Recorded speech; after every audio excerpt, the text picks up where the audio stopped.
అందరికీ నమస్కారం. Welcome to Geethasri kitchen. ఈరోజు ఈ వీడియోలో నేను మీకు ఒంటిని చల్లబరిచి ఆరోగ్యానికి ఎంతో మేలు చేసే పెరుగుతో ఓ రెసిపీ చేసి చూపించబోతున్నానండి. ఈ సమ్మర్‌లో రోజుకొకసారి ఇలా చేసుకొని తిన్నారంటే కడుపు నిండా తినేస్తారు. అలాగే కడుపు కూడా హాయిగా ఉంటుందండి. ఇందులోకి సైడ్ డిష్‌గా ఎలాంటి తాలింపు కూడా అవసరం లేదండి. ఈజీగా దీన్ని తినేయొచ్చు. ప్రాసెస్‌లోకెళ్ళిపోదాం. వీడియో చూసే ముందు ఒక లైక్ చేయండి. ముందుగా ఒక గిన్నె తీసుకొని అందులోకి ఒక కప్పు వరకి పెరుగు వేసుకోవాలి.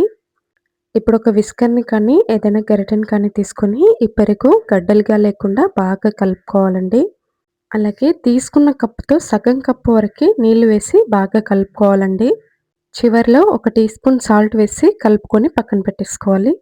ఇప్పుడు స్టవ్ ఆన్ చేసి కడాయి పెట్టేసుకొని అందులోకి 2 టేబుల్ స్పూన్ల వరకి ఆయిల్ వేసుకోవాలి.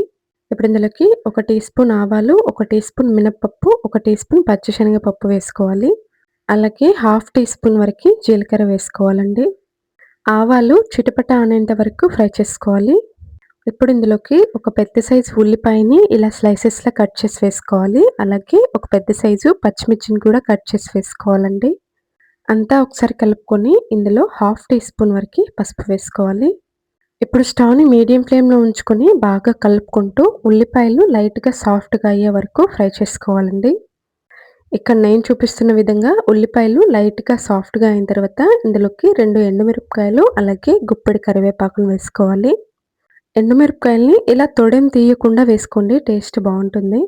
కరివేపాకు చిటపట అనేంత వరకు ఫ్రై చేసుకొని చివరిలో కొంచెం ఇంగువని వేసుకోవాలండి. చూడండి, మిరపకాయలు ఈ విధంగా పొంగితే సరిపోతుందండి. ఎక్కువసేపు ఫ్రై చేయాల్సిన అవసరం లేదు. ఇప్పుడు మనం ముందుగా ప్రిపేర్ చేసి పక్కన పెట్టుకున్న మజ్జిగని ఇందులో వేసుకోవాలి. మజ్జిగ వేసుకున్న తర్వాత స్టవ్‌ని లో ఫ్లేమ్‌లో ఉంచుకొని లైట్‌గా వేడయ్యే వరకు మాత్రమే ఉంచుకోవాలండి. ఎక్కువసేపు ఉంచాల్సిన అవసరం లేదు. వేడిగా అయితే సరిపోతుంది. ఒక నిమిషం తర్వాత స్టవ్ ఆఫ్ చేసుకొని కొత్తిమీర చల్లేసుకోవాలి. అంతేనండి, మజ్జిగ చారు రెడీ అయిపోయింది.